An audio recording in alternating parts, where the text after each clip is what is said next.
WrestleMania 22 with the tagline Big Time. So WrestleMania 22 was held on April 2nd, 2006 at the Allstate Arena in Chicago, in the Chicago suburb. Yeah, at the Rosemont, Illinois. Yeah, I knew it was Chicago. Brought to you by Snickers. Good bar.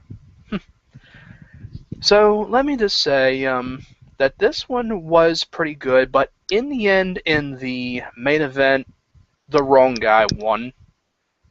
Yeah. But anyway, let's just get this review out of the way. Let me just look at something real quick on here.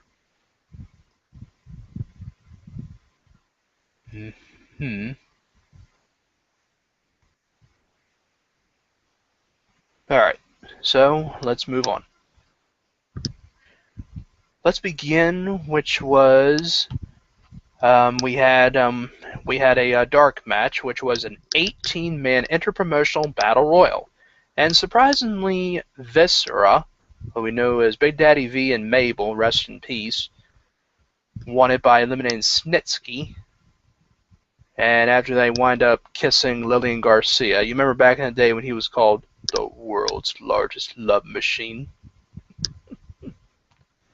Yeah, I remember that. And Michelle Williams, who I absolutely do not even know or even why this person sang America the Beautiful, but still, she did. So, there you are. Now we move on to our opening match, which is for the World Tag Team Championship between The Big Show and Kane. A big, huge tag team who they just they started off early in the day, then they had like some reunions and stuff, but definitely not as good as the Brothers of Destruction, you know, when Kane was with the Undertaker. And they defended their titles against Carlito and Chris Masters. Now, like one of these two who was like going to turn face sooner or later. Don't really know exactly, but I didn't really pay much attention to this just because I didn't. I just didn't really pay much attention to it. I did not, because I could really care less. But that's nothing to worry about. So Kane winds up hitting Masters with the big boot and the choke slam on Carlito, and they get the win to retain their titles. So for this, I just give it a 4.5. 4.5. Don't worry about the phone. I can't answer it right now. Our second match was the second Money in the Bank ladder match, and this one does not feature Edge because he is in the yeah.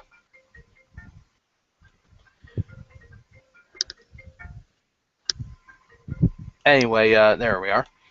The Money in the Bank ladder match, this time between Rob Van Dam, and I will not do the pose, Shelton Benjamin, Ric Flair. First time, you know, that we ever seen Ric Flair in a ladder match, you know. And we had Finlay. My name is Finlay, and I love to fight. Bobby Lashley and Matt Hardy. And a lot of those stuff in here, you know, that was you know, high flying and stuff. But in the end, the good guy wound up winning this one, who I definitely thought who deserved to get it, and that is Rob Van Dam, and he becomes the Money in the Bank ladder match winner. There you are. Next, we have the Hall of Fame announcing, like the people who were inducted to the Hall of Fame of 2006. But however, who was inducted last night in the Hall of Fame was Bret the Hitman Hart, but he was not going to attend the event because it's saying on here that he did not feel comfortable. I don't really blame him, but disappointing. But the people we had, which were Mean Gene Okerlund, which was long overdue, Sensational Sherry, or Sherry Martel, or Queen Sherry back in the day, Tony Atlas, Vern Gagne, and that's how it's pronounced, William the Refrigerator Perry, who was the celebrity inductee. Big deal. I mean, he was known for WrestleMania 2, and he's known for football as well. But, yeah. I'm not really too comfortable with the celebrity inductee that they had to put in the Hall of Fame, but that's the way it is. And the Blackjacks, Blackjack Mulligan and Blackjack Lanza. And we also had Eddie Guerrero, who was inducted and presented by his wife, Vicky Guerrero, and by his nephew, Chavo, which is good as well. But if Bret Hart was there, it would have been a little bit better. Next, we have John Bradshaw Layfield, JBL, against Chris Benoit for the United States Championship. Pretty good entrance from JBL, I have to say, but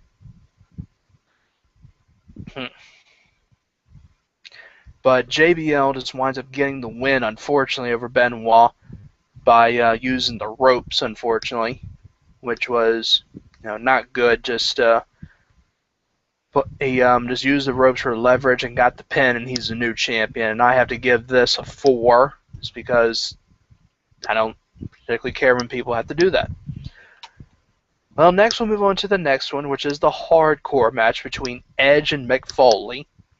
This was actually pretty good. It was a little bit intense, I guess, or whatever, but the only thing that happened in the match is where we saw Edge spear Mick Foley through a table that was on fire, which is pretty something. And Joey Styles, doing commentary, the guy was like, "Oh my God!"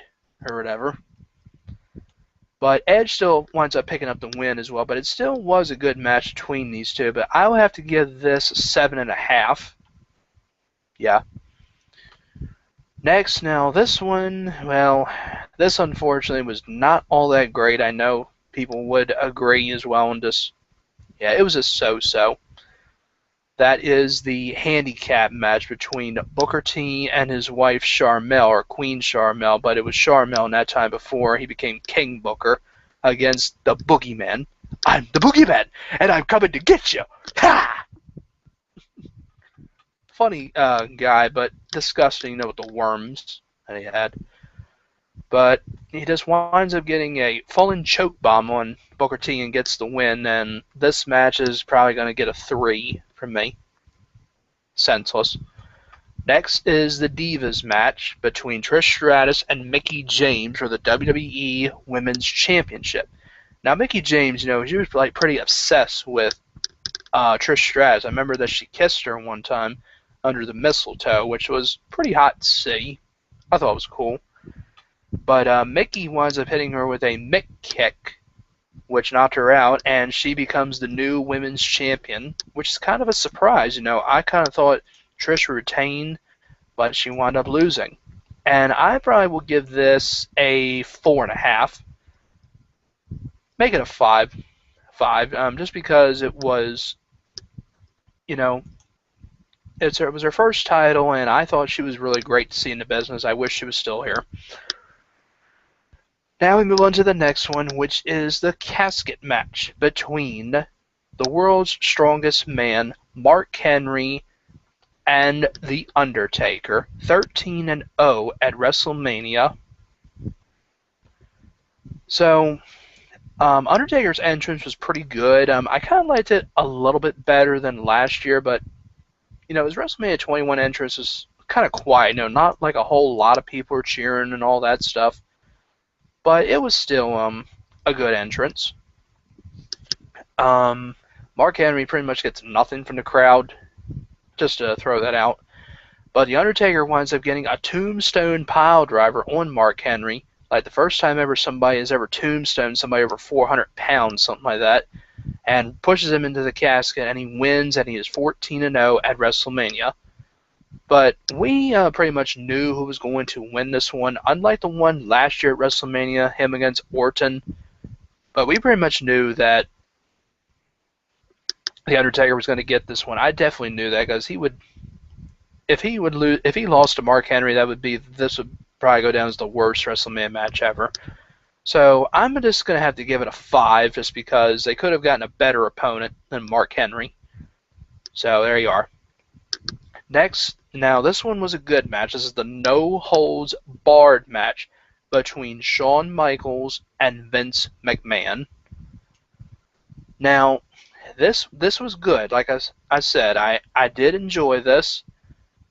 A lot of stuff going back and forth. Like they got this big, huge ladder as well, and Shane McMahon, who tries to interfere in it, tries to get Shawn Michaels and plant his face into Mr. McMahon's backside, his butt, completely naked. But Shawn Michaels winds up reversing it and putting Shane's face into his father's backside, much to Mr. McMahon's delight because he thinks it's him, but it's not, and he just turns around and he just gets knocked down on his hiney.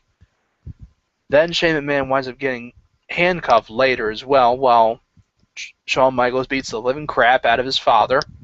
Then later in the match, he winds up getting on top of a big, huge ladder with Vince McMahon on a table with a trash can over his head, and Shawn is looks like he's going to go all the way to the top, but he just goes like the last step of the ladder before going to the top, but he doesn't.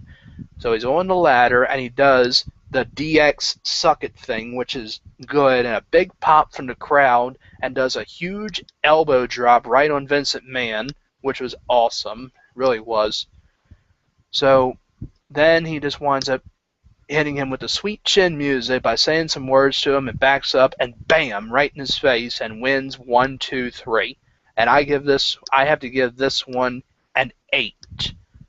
This was also good, like his match against Kurt Angle, but in the end, Shawn Michaels got the win in this one rather than the one at WrestleMania 21. But yeah, it was a good match, but that did not end their feud, as they would still feud with Shawn Michaels and Triple H when they reformed D-Generation X. So now we move on to the next one. This is the match for the World Heavyweight Championship, which is between.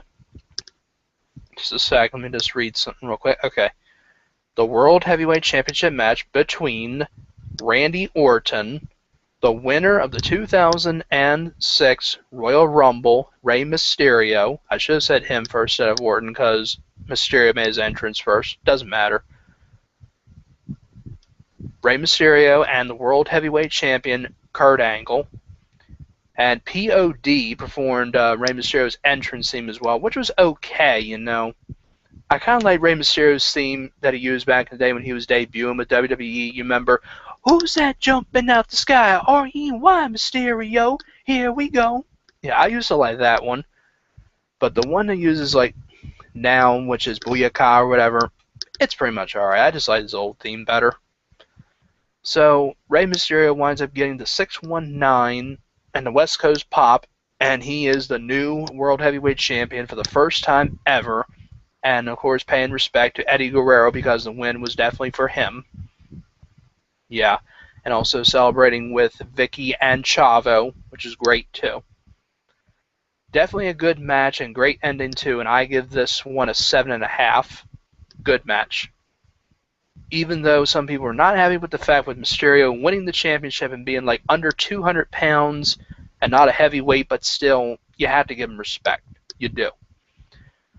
And now this one, well, this one was senseless. I mean, I don't even know why this had to happen, but this is right before the final match, and that was the Playboy pillow fight between Tori Wilson and Candice Michelle.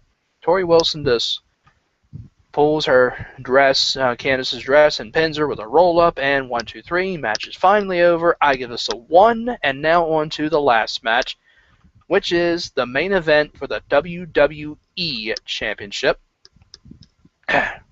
between the challenger, Triple H, and the champion, John Cena.